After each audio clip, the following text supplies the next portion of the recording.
pessoal, a gente vai ver agora a segunda parte dos tipos de sujeito. A gente vai começar com o sujeito indeterminado.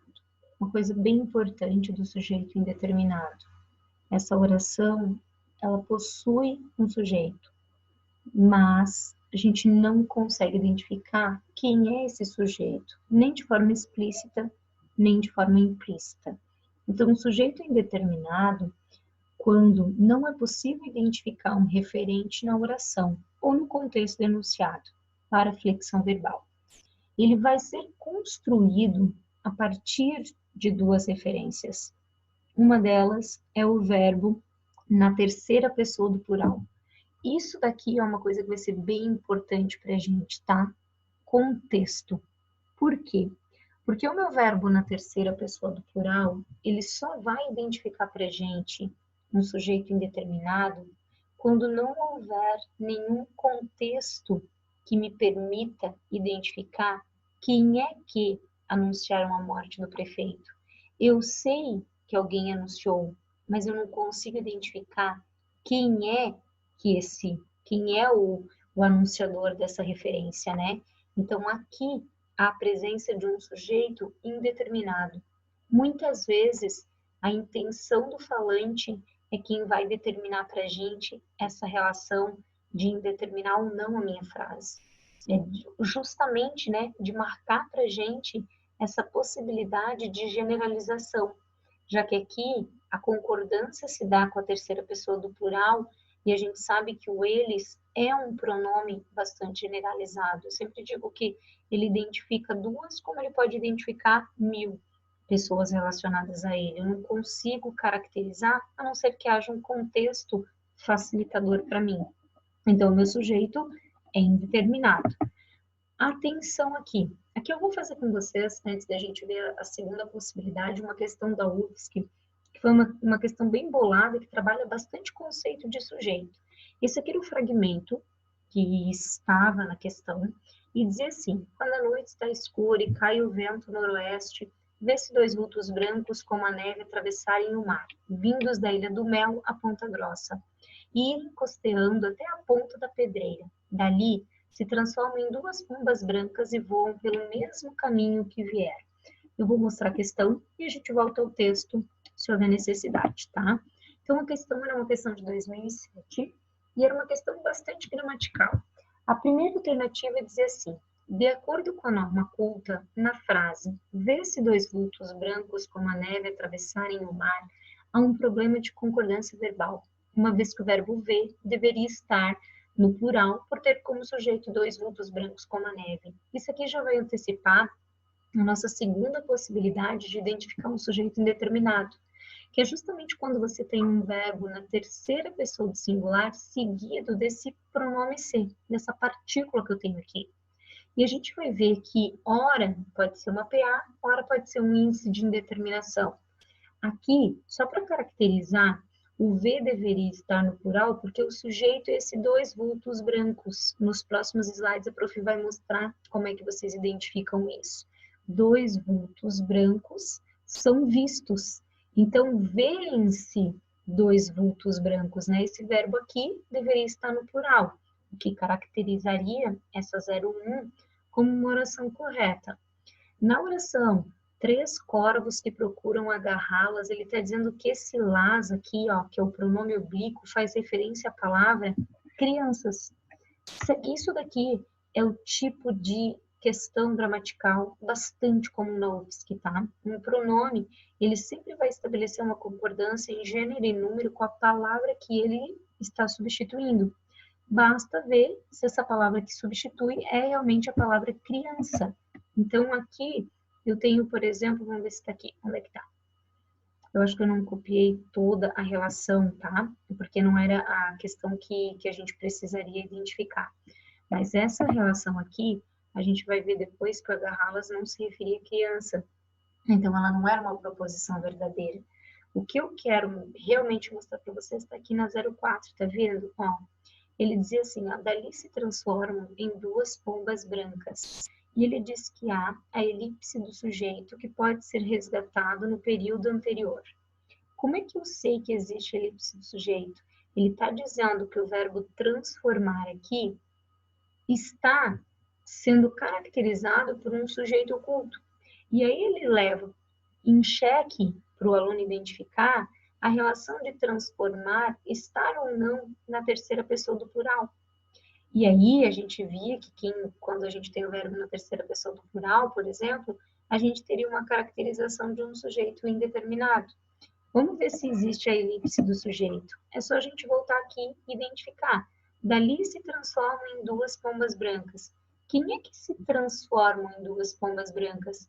Esses dois vultos. Então, ele está dizendo que existe a elipse do sujeito, porque o meu sujeito está oculto. Eu consigo identificar, num episódio anterior, num período anterior, quem é o sujeito dessa minha oração. Então, duas relações de verbo, tá vendo? Aqui, o verbo concordando com o sujeito, e aqui o verbo sendo ocultado para evitar a repetição dele. Então, essa alternativa aqui seria uma alternativa correta, tá? Então, a gente nem vai trabalhar as outras aqui, porque elas não vêm ao caso, mas seria a 1, a 4 e a 16. A gente não tem o fragmento inteiro, só para mostrar como é que eles cobram ou podem cobrar essas relações de sujeito, tá? Então, aqui, quando é que eu ainda tenho um verbo, um sujeito, na verdade, com uma oração sem sujeito? A primeira delas, quando o verbo está na terceira pessoa do plural, sem contexto. E a segunda dela, quando eu tenho um verbo transitivo indireto, ou um verbo intransitivo, um transitivo indireto, né? Intransitivo é um verbo de ligação. Flexionado agora na terceira pessoa do singular, seguido do pronome si. Então, é quando eu tenho esse verbinho aqui, com o se, que pode vir depois ou pode vir antes. Aqui ele veio antes porque um não é uma palavra atrativa, então trouxe para antes do verbo. Como é que vai funcionar isso daqui? Olha só, quem fala, fala de algo, tá vendo? Esse dá aqui é uma preposição, mostra que esse verbo é um verbo transitivo indireto. E aqui eu teria, então, um sujeito indeterminado, uma oração que tem sujeito, mas que eu não consigo identificar quem ele é. O que vai acontecer? Por que a prof fez esse próximo slide? Porque aqui que vai estar a parte mais importante para a gente identificar. O meu sujeito, ele vai ser confrontado com a relação desse verbo aqui, seguido do ser, que pode ter esse sujeito. Então, toda vez que o meu verbo vier com esse Czinho, eu vou ter que descobrir se é uma partícula passivadora ou se é um índice de indeterminação do sujeito. Como que eu identifico isso? Vocês vão pegar este verbo, é a primeira coisa que vocês vão fazer. E vocês vão caracterizar e identificar quem é esse C. Se esse C for uma partícula apassivadora, a minha oração tem sujeito. Por exemplo, aluga-se casa mobiliada. Vocês vão tentar identificar se esse aluga aqui é um verbo transitivo direto. Porque a partícula apassivadora, ela só existe com verbos transitivos direto. Então, eu vou perguntar, quem aluga, aluga algo. O que está sendo alugado aqui? Casa mobiliada. A resposta para esse alugar vai ser o sujeito da minha oração. Isso daqui é uma voz passiva sintética. A partícula passivadora, tá vendo? Ela vai apassivar, ó, ela vai transformar a minha oração em uma oração que esteja na voz passiva. É um sujeito sofrendo a ação. Por isso que essas frases aqui, com esse C, elas podem ser invertidas e transformadas em uma passiva analítica, que é essa alongada. Aluga-se casa mobiliada é a mesma coisa que casa mobiliada é alugada. Então, provando para vocês, ó, que é o sujeito da minha oração. Então, como é que eu vou identificar mesmo, prof? Você vai achar a partícula passivadora. Todas as vezes que este verbo que estiver ligado ao ser for um verbo transitivo direto. Como é que eu sei que ele é um verbo transitivo direto? Quando eu conseguir trabalhar ao lado desse verbo aqui com a ideia do algo. Quem aluga, aluga algo. Quem vende, vende algo. Quem escuta, escuta algo. Quem ouve, ouve algo. E o algo é sempre o sujeito. Este ser é sempre a partícula passivadora. Com partícula passivadora, eu posso tanto ter o meu verbo no singular, concordando com o meu sujeito, como eu posso ter o verbo no plural, se o meu sujeito também vier pluralizado. Se aqui eu tivesse casas mobiliadas, obrigatoriamente eu teria que dizer alugam-se casas. Então, na partícula passivadora, esse verbo que está aqui, ele é variável, ele é flexível, concordando, estabelecendo concordância com o sujeito da minha oração. O índice de indeterminação do sujeito, ele não aceita verbos transitivos direto, então ele vai trabalhar com todos os outros verbos, com o transitivo de indireto, com o intransitivo, com o verbo de ligação. Então, o mais fácil para a gente fazer é identificar se esse C aqui é PA, e aí tem o sujeito na frase, ou se ele é um índice de indeterminação de sujeito. Como que eu vou identificar isso de novo? Achando o verbo e perguntando. Eu posso perguntar que quem precisa algo? Não, porque quem precisa de algo.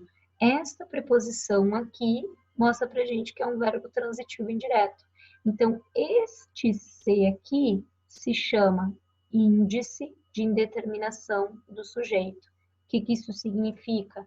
Que esta minha oração aqui não tem sujeito determinado. Ela tem um sujeito do tipo indeterminado. Alguém precisa, mas eu não sei quem. E essa oração aqui está na voz ativa. Eu não consigo inverter, como eu fiz aqui, ó. Eu não consigo trocar o casa mobiliada e colocá-lo, tá vendo? Na posição aqui, ó, de sujeito oracional, dessa primeira relação, tá vendo? Um sujeito dentro da oração. Eu não consigo dizer de casa mobiliada é precisada, tá vendo? O mesmo aqui.